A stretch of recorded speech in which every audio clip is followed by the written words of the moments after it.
Every once in a while, you'll run into somebody who really changes your life. And my guest today is Pia Silva, and her book, Badass Your Brand, totally transformed my business and allowed me to not only sustain the work that I've been doing for nearly 20 years, but also allow me a lot more ease in selling, a lot more clarity in what it is that I sell.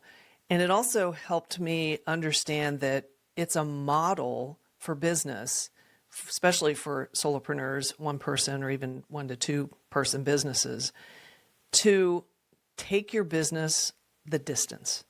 And we have a wonderful conversation. This is a 2-parter, by the way. This is the first part. And we talk a lot about the elements that make for successful long-term businesses, but it's all in the context of starting out. And some of the very practical things as well as subjective things that you need to take a look at when you're starting or when you're in your first few years. And the models that she provides are so powerful and so simple. In fact, as she was going through and talking about these specific things, I was like, well, yeah, I need to go back there and revisit that. And, oh, geez, I really haven't done that. So it's...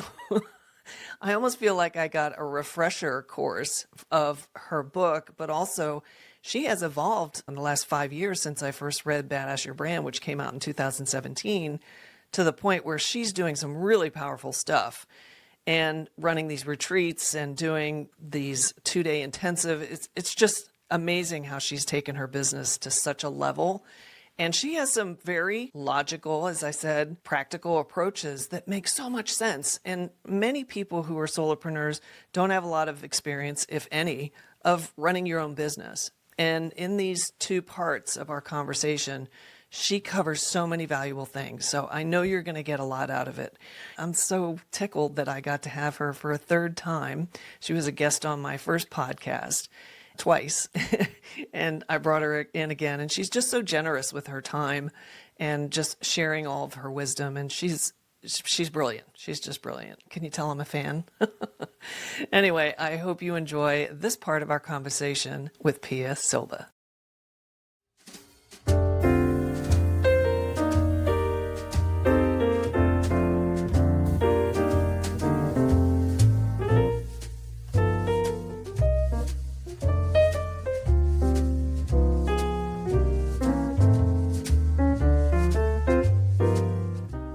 Welcome to My Solopreneur Life. I'm Terry Pappy, your gracious host, and I am so glad you're here. I have a wonderful episode for you. Sit back, relax, and let's have some real talk about what it is to be a solopreneur.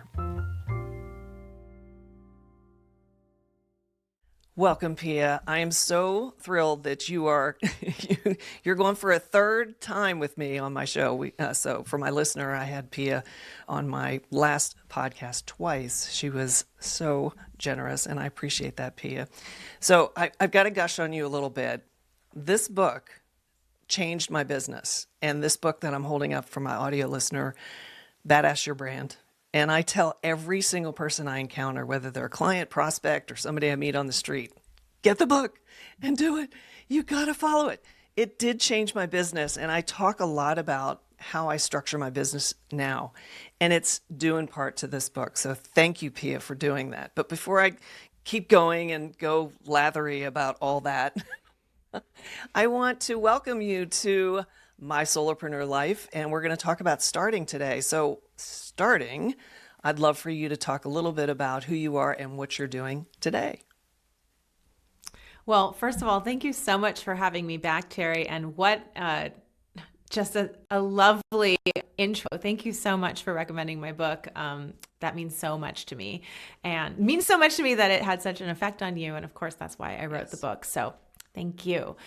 Well, so I wrote my book in 2017 after having gone from a very tough run trying to build an agency to simplifying, shrinking down to scale up, and building a really profitable 2-person branding agency with my husband. That's what my book is about. I love talking to any service provider, anybody who is selling premium services, about the way to make that kind of business very profitable. I know that's what your listeners are all about as well.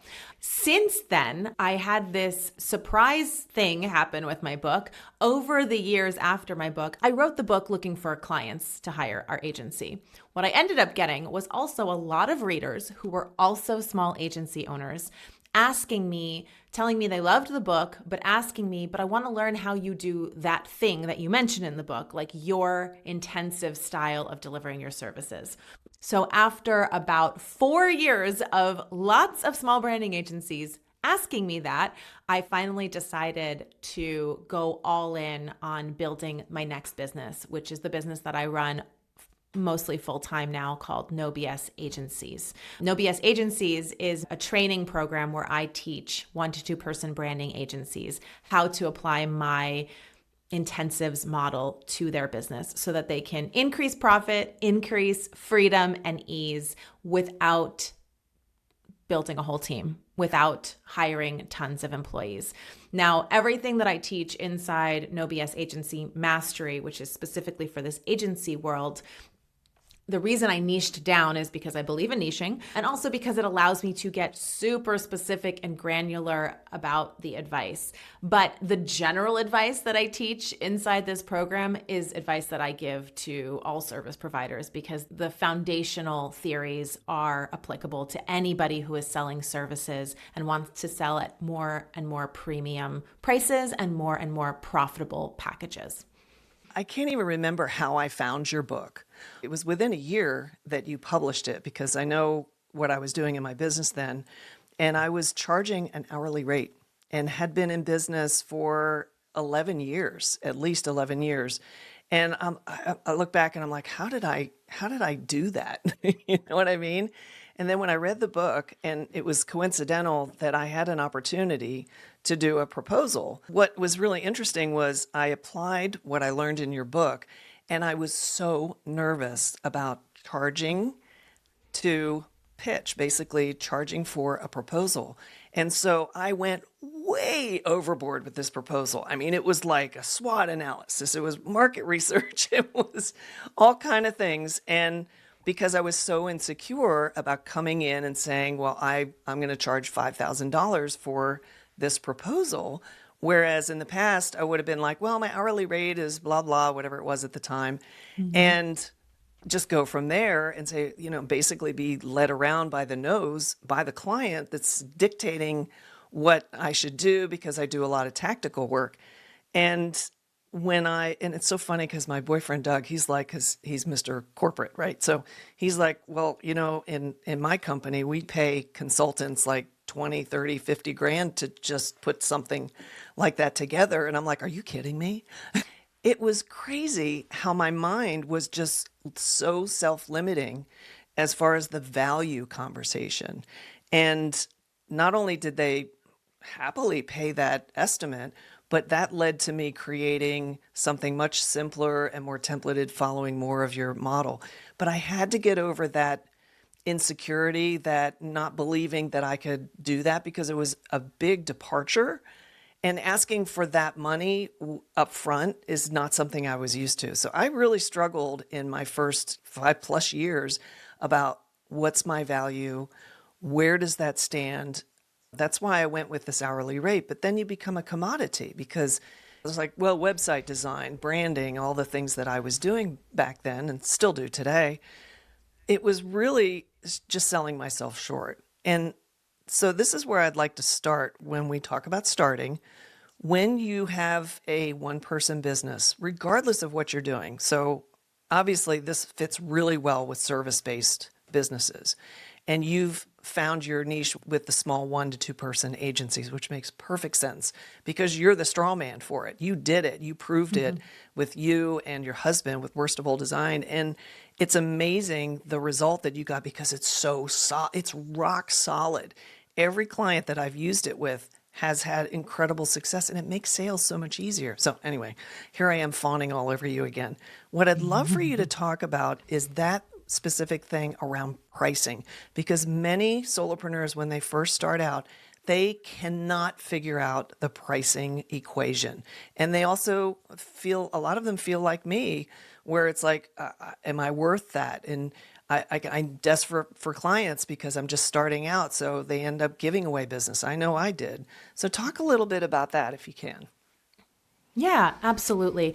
I think there's a lot of advice out there to charge what you're worth. And I'm like hearing that underlying message. And what you're saying too, it's the pain is, I don't know if I'm worth this or not. I don't know how to find where that value is. So I kind of have a different approach. I actually think it's a pretty conservative approach, but it's methodical. First of all, when you first start out, let's say from the very beginning, you just need to work with some clients, and I think actually because there's such prevalent messaging out there about charge what you're worth, sometimes people actually go the opposite way. They see other people charging 10,000 and they say, well, okay, that's how much this is worth.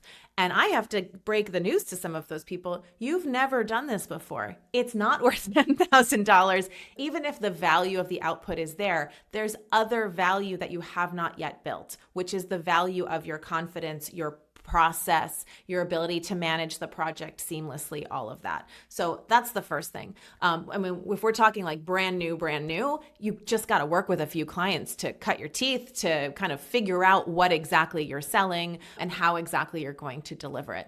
But after that, there's two things. One is I believe that we need to price our services based on our personal financial goals rather than what we think the value is out in the world, because in all services you can find people who are going to charge, bottom of the barrel prices and top dollar.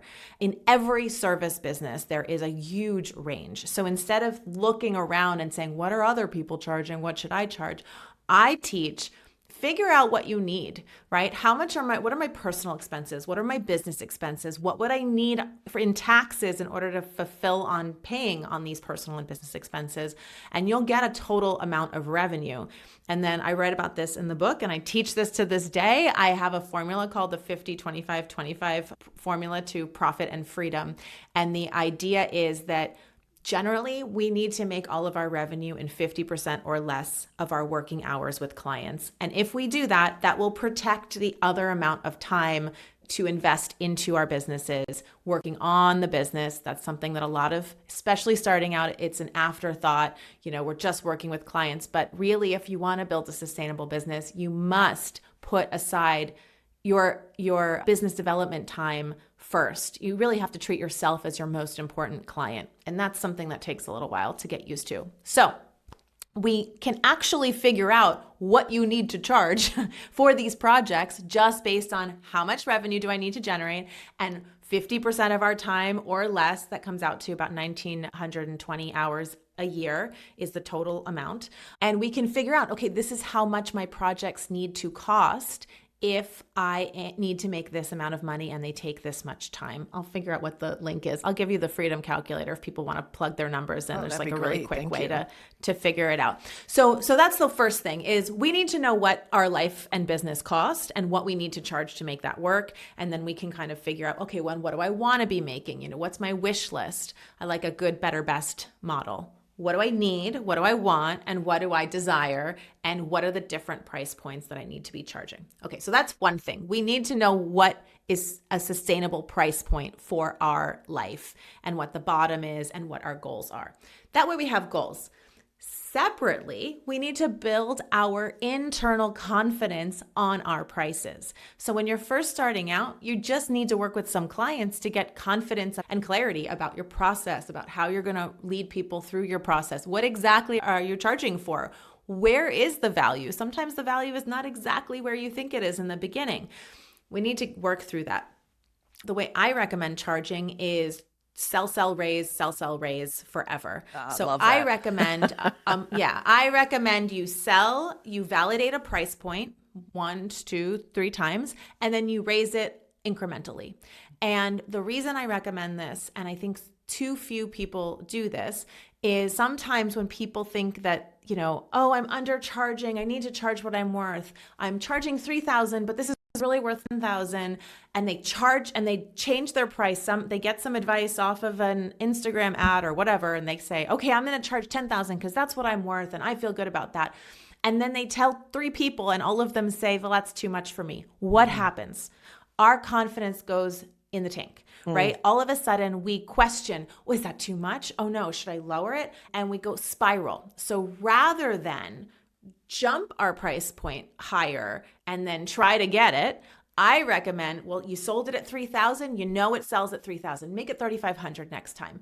This way, if someone says no to 3,500 and you just sold it for 3,000, twice, you know that it's really not about the price because that's not a big difference, right? So we validate 3,500, then we validate 4,000. You can go up in different increments, whatever you feel comfortable with. In the beginning, from 3,000 to 10,000, I was going up $1,000 each month. I was selling like 8 or 10 of these, and then I would raise it 1,000.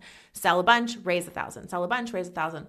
And then once I got to 10,000, then I was going up like 1,500, 2,500. By the time I got to 25, 30,000, I jumped it 5,000 every time I increased my price, right? So the increment will change. But the point is, for me, after selling something for $30,000 many times, 35,000 is not really a big difference. I mean, if someone's not going to hire me at 30 and say, oh gosh, no, not at 35. So that is what I recommend because it allows you to build this very stable foundation of confidence in your own pricing. And your confidence in your pricing is the most important thing when it comes to charging other people. Yeah, definitely. I'm so glad you spoke to the intangible. It's like the first part was a very quantifiable process to use that model to figure out the financial situation, which is really helpful, at least to give you a starting point and knowing that you can do. And that's something, this is why I'm already getting value from just our conversation for my business, which is not a big surprise because that's how it happened the last 2 times we talked. But it's like, I was sitting here thinking, I have not done that incremental increase. And there's obvious reasons, like I went to work for a client for 1.5 years. Obviously, COVID happened and stuff. So I just kind of kept it where it's been. And I'm like, what am I doing? And so, yes. So I'm going to go back to my computer and revisit that whole thing after we're done today. So thank you for that reminder. But that makes perfect sense about the confidence aspect. And what I really love is that get out there and just get a couple clients. Just like me with that one guy who I was like, oh, so nervous about charging for a proposal. And I was like, no, they're not going to pay it or whatever. And all of a sudden he's like, okay, great, here. And I'm like, you know what I mean? And it's shocking because what that did for my confidence was like, wow, I could actually pull this off. And because I wanted so badly to deploy the model that I read in your book. And still to this day, I'm coming up on 20 years, Pia, I am using that. Now, granted, I discovered it 10 years ago, but still, I mean, hello, right?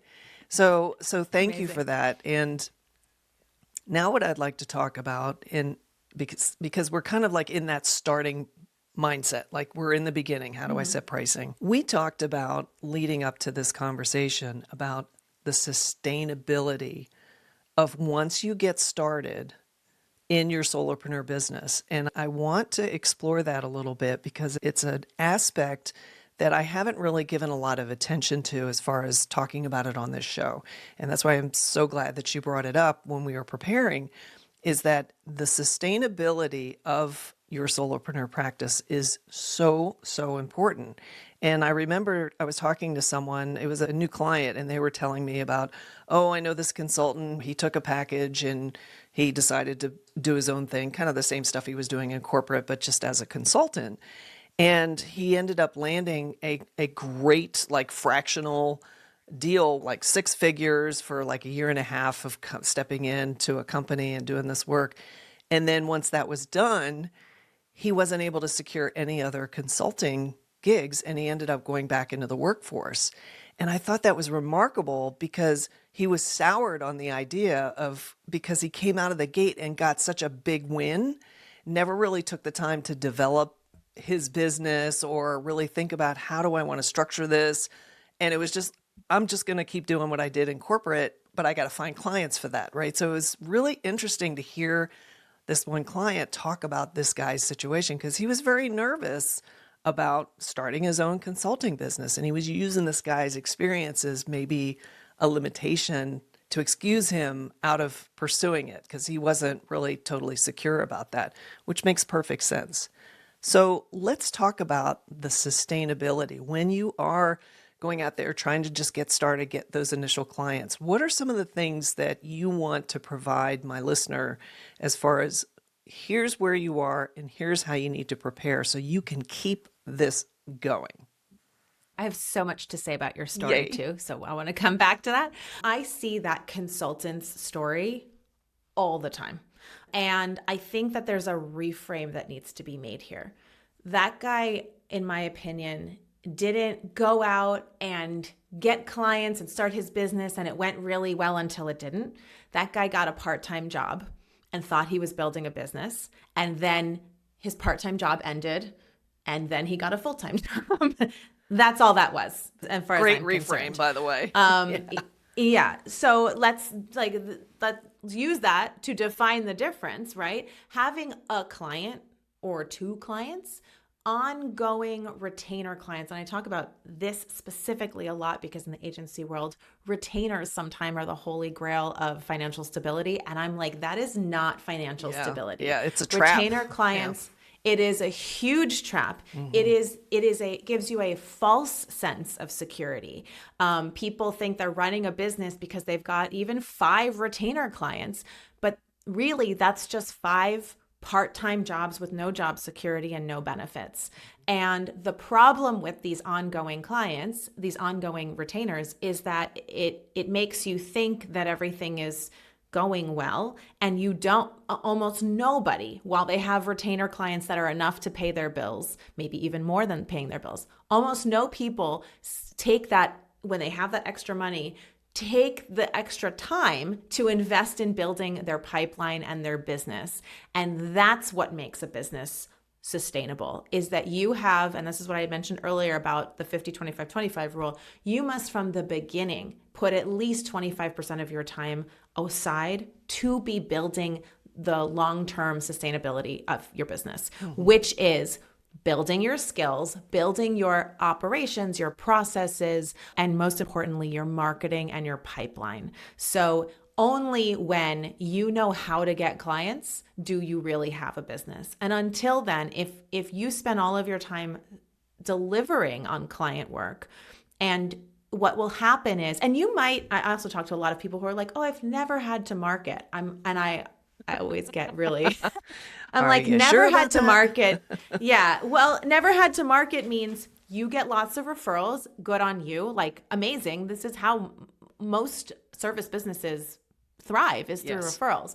But if you've never, quote, had to actively do that, what it means is, because this is what happens when people are in that situation, you're at the mercy of other people remembering you. You have no control over it, which means you tend to try to close every referral that comes to you. You don't have the comfort or the confidence to go, this isn't a good fit for me. That usually keeps your prices lower. It keeps your prices down or puts you in a position where you're always willing to bargain because this referral came to me and I got to close it. I'm not comfortable enough to say, my price is up here. Oh, that doesn't work for you. That's okay. I've got someone coming around the corner, because you have no control over who comes around the corner. So the only way to have that control over your business, and what I view as having a business, right, that you really run and that you know how to pull the levers to bring in the business, is that you are from the beginning building the habit of working on your business at least 25% of your time. So if you're going to, like, if you want to start out and with the intention, you're not going to have a sustainable business right away, right? If you're starting from absolute zero, you have to know that there's going to be a period of time where you're absolutely hustling to find clients, doing the work. Like, this is the investment part of building your business. And that may look like time or money, or probably both, right? You'll have to invest a lot of time into doing this, but you'll probably also invest some money into, I am a huge proponent of having like coaches, being a part of communities, certainly in the very beginning, being a part of lots of communities that are building your network, not just because it's so important to have lots of people know who you are, but because communicating with lots of people about your business every single day is how you're going to get really clear about what your value is, how you talk about your business. Like all of this builds confidence. So all of these things are the things you need to do in the beginning.